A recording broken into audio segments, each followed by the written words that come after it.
Hey kids, welcome to Adventures in Bookland. It's Miss Diane from the Kinsman Free Public Library. Today I'm going to share one of the books from a series by Liesl Shurtliff called Jack, the true story of Jack and the Beanstalk. You may have heard this tale as you were growing up, but in this setting it's from his point of view. Jack is longing for adventure and he soon finds it as he chases giants in the land beyond the clouds with his sister Annabelle. I'm going to read the first chapter to you today. Chapter 1, The Sprinkling of Dirt. When I was born, Papa named me after my great-great-great-great-great-great-grandfather, who legend had it conquered 9 giants and married the daughter of a duke. Mama said this was all hogwash. Firstly, there was no such thing as giants. Wouldn't we see such large creatures if they really existed? And secondly, we had no relation to any duke. If we did, we'd be rich and living on a grand estate. Instead, we were poor as dirt and lived in a tiny house on a small farm in a little village. Nothing great or giant about it. But Papa wasn't concerned with the details. He believed there was greatness in that name, and if he gave it to me, somehow the greatness would sink into my bones. We'll name him Jack, Papa said. He'll be great. If you say so, said Mama. She was a practical woman and not particular with names, and she needed was a word to call me to supper or deliver a scolding. I got my first scolding before my first supper, just after birth, for as soon as my papa pronounced my name, I sprang a sharp tooth and bit my mother. Ouch! Mama cried. You naughty boy. It was something she would call me more often than Jack. Papa had the nerve to laugh. Oh, Alice, he's just a baby. He doesn't know any better. But Mama believed I did know better. To her, that bite was a little omen of what was to come, like a sprinkle before the downpour, a buzz before the sting, or the onset of an itch before you realize you're covered in poison ivy. Maybe I was born to be great. But great at what? At 5 months old, I learned to crawl. I was fast as a cockroach, Papa said. One minute I was by Mama's skirts, and the next I was in a pigsty rolling around in the muck and slops. Mama said she had to bathe me twice a day just to keep me from turning into a real pig. I learned to walk before my first year, and by my second, I took to climbing. I climbed chairs and tables, the woodpile, trees. Once Mama found me on the roof and snatched me up before I slid down the chimney into a blazing fire. Such a naughty boy, said Mama. He's just a boy, said Papa. But I didn't want to be just a boy. I wanted to be great. At night, Papa would tell stories of Grandpa Jack, how he'd chop off giants' heads and steal all their treasure and rescue the innocents. I knew if I was going to be great, I'd have to go on a noble quest and conquer a giant, or 9, just like my 7 greats Grandpa Jack. There was only one problem. I'd never seen a giant in all my 12 years. Stop staring at the sky, Jack, said Papa. The work's down here. It was harvest time, same as every year, work, work, work, boring, boring, boring. And after the work was done, we were still poor as dirt. Papa whistled a merry tune as he cut the wheat. I grumbled as I gathered it up in a bundle and tied it around the middle. We did this over and over until we'd made piles as tall as Papa. I thought we'd be nearly done, but when I looked up, I saw acres of uncut wheat. Snakes and toads, I grumbled. How I hated the sight. Ain't she the prettiest sight you ever saw? Papa called the land she, like a lady he was trying to woo. Most of the time it seemed like the land just spat in Papa's face, but he was ever faithful. Papa loved the land. Me, I could live without it. I preferred a sword to a scythe, and a noble steed to a cow. I'd go on a quest to fight giants and get gold and riches, then I'd never have to milk another cow or harvest a crop on a hot day. I looked toward the house where Mama was hanging the wash on the line. Annabelle was flitting around her like a butterfly, braids bouncing on her shoulder, not a care in the world. Eek! Annabelle screamed and frantically shook her apron. A fat grasshopper flew out and disappeared into the tall grass. I stifled a laugh. Annabelle is my sister. 4 years younger. I guess when I hit 3 or so, Mama decided I was a lost cause and tried again, taking every precaution to do things differently.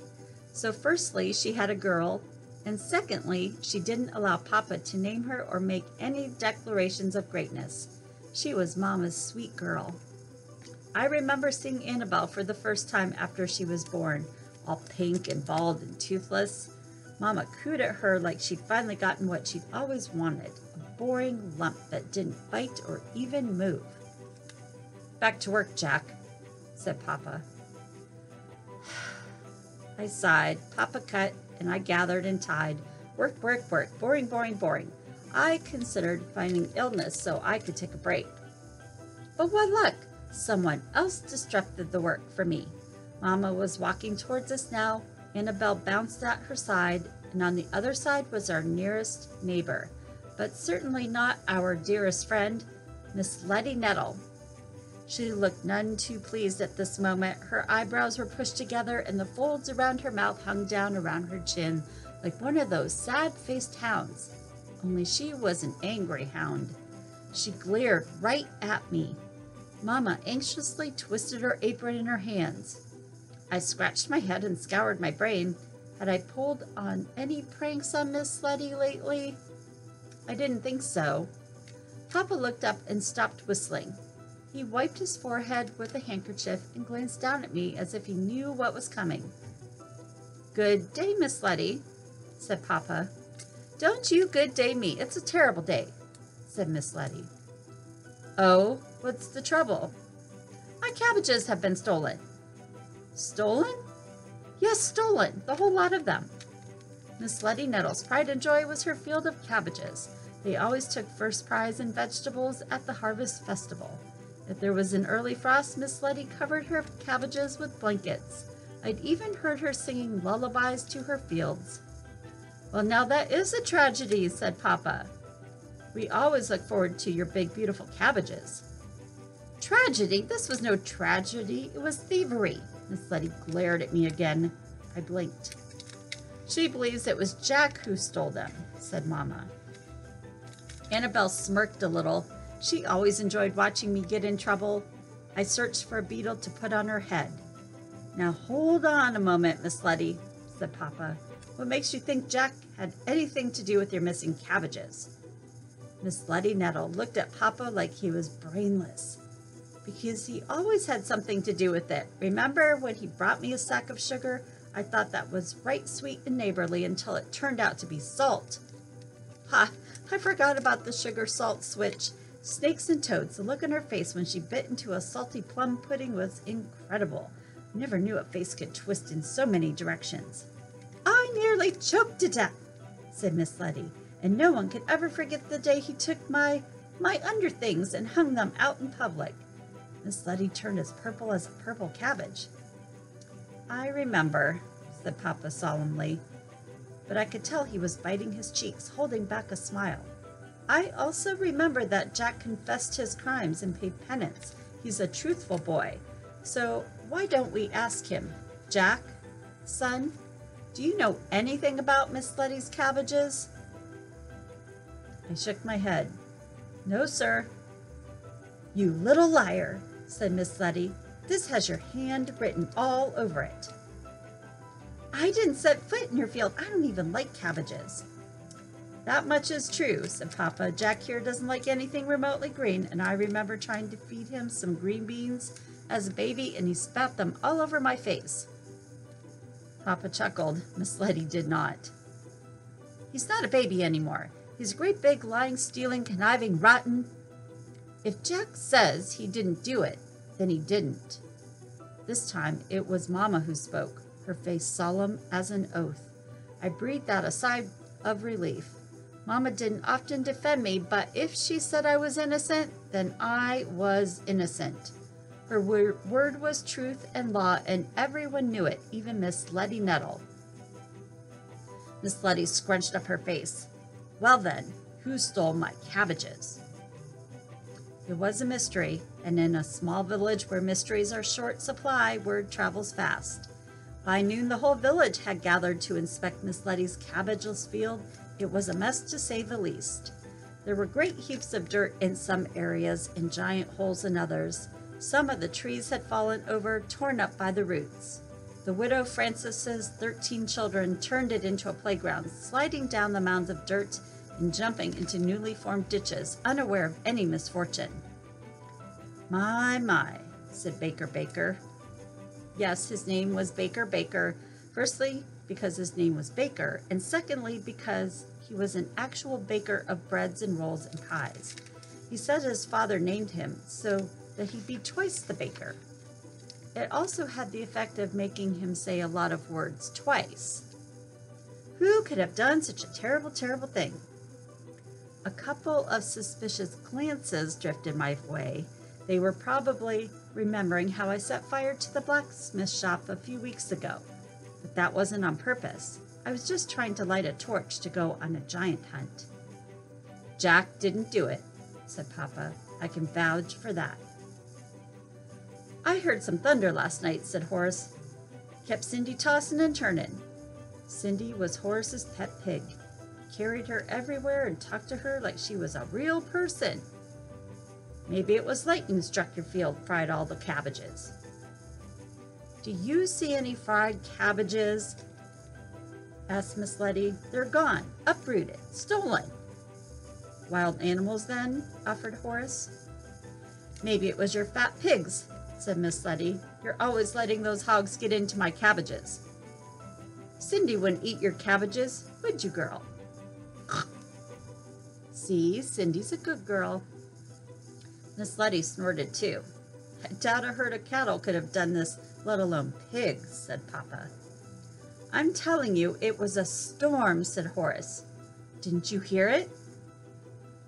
There were murmurs of disagreement. The harvest season brought with it plenty of storms, rainstorms, windstorms, lightning storms, any of which could destroy a whole village. But what kind of storm only tears up one field? Someone asked. It wasn't no storm, said another voice. I know who stole your cabbages. A hush fell as a man limped into the circle, pulling a creaky cart behind him. It was Jaber, the one-legged tinker. His other leg was scratched up a chunk of wood from the knee down, and it made a solid thunk with each step. Thunk, creak, thunk, creak, thunk. I'd only ever seen Jaber a few times before, but I remembered his wooden leg. He didn't live in the village, but traveled from place to place, fixing people's pots and bringing news from other villages. Some of his stories seemed a little too far-fetched, even for my imagination, like the one about pigs living in houses, or the girl who arrived at a royal ball in a pumpkin pulled by mice and lizards. Okay, so Jaber was probably a little nuts, but Miss Letty Nettle in her desperation was willing to take answers from anyone, even a crazy one-legged tinker. Who? She asked. Did you see who stole my cabbages? Yes, ma'am, I did, said Jaber. Well, who? Who was it? Point out the thief.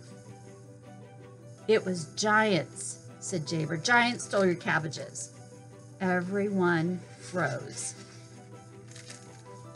Giants?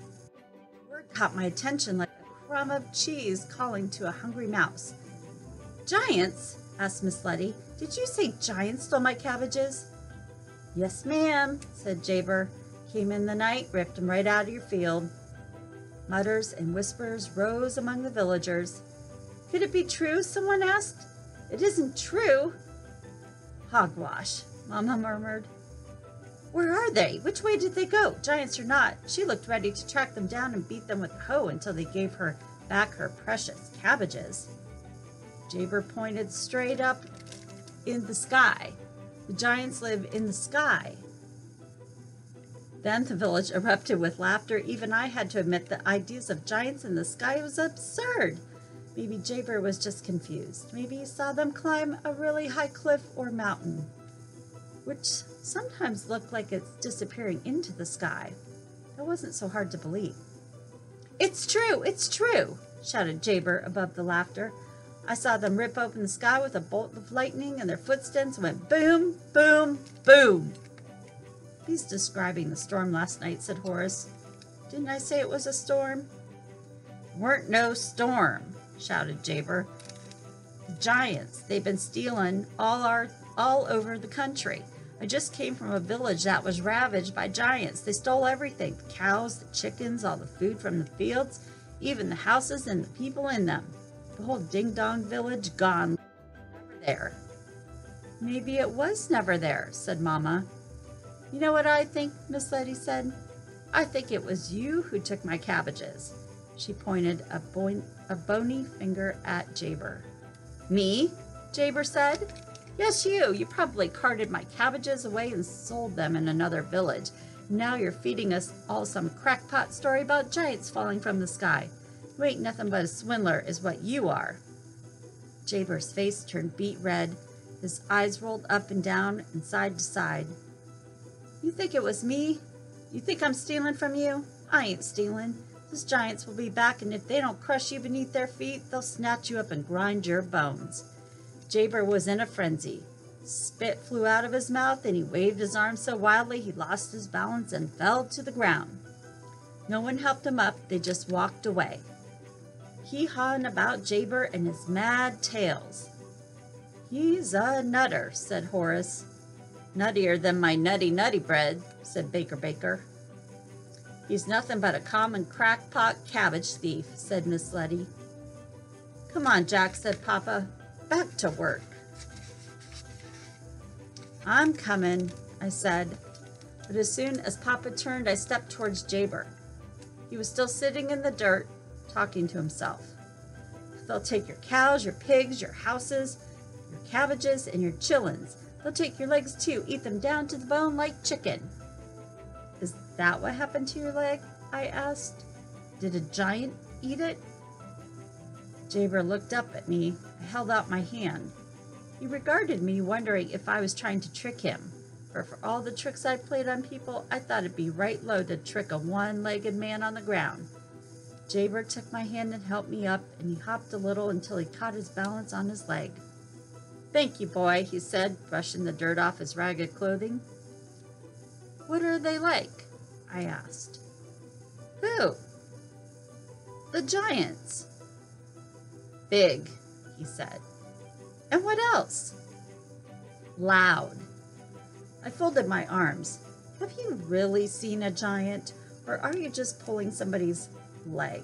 I bit my tongue. I probably shouldn't have used that expression. Jaber just stared at me, then looked to the sky. Looks like dirt. Going to rain dirt soon. Dirt? Why would it rain dirt? Jaber looked at me now, his eyes all dark and mysterious. There's another land up there above all that blue, and land's made of dirt. So when the giants open up their world to get to ours, what do you think is going to happen? Mark me, if it starts raining dirt, you run for your life. Without another word, he picked up his cart and hobbled down the road singing some boy named Tommy. Tommy boy, flies in mischief. Tommy boy, anger in the mistress. The excitement was over, so I walked home, back to the fields and the boring work. Every now and then I looked up. The sky was clear blue, not a cloud or giant in sight. Stop staring at the sky, Papa scolded. But I couldn't help it. I looked once more and something fell into my eyes. It was just a sprinkling of dirt.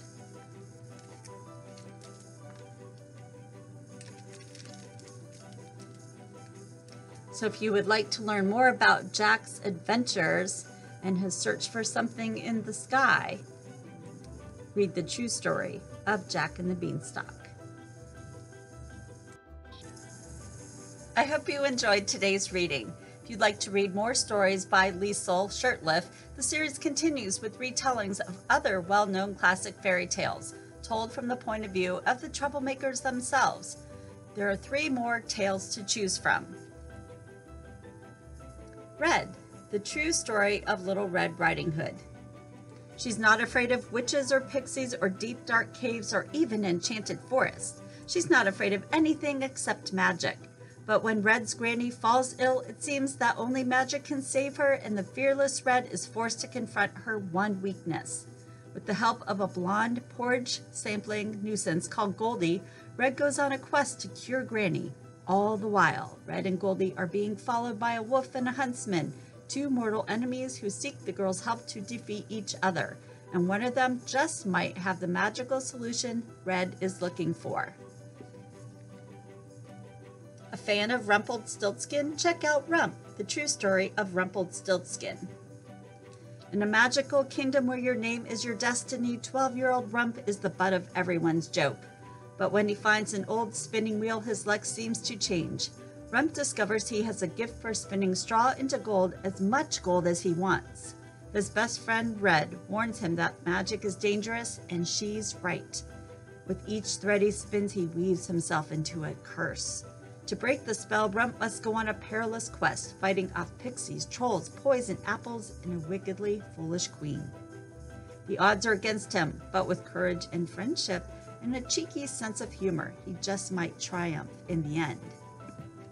Last but not least, have you ever wondered about Rump, one of the 7 dwarves, in the true story of Snow White and the 7 Dwarfs?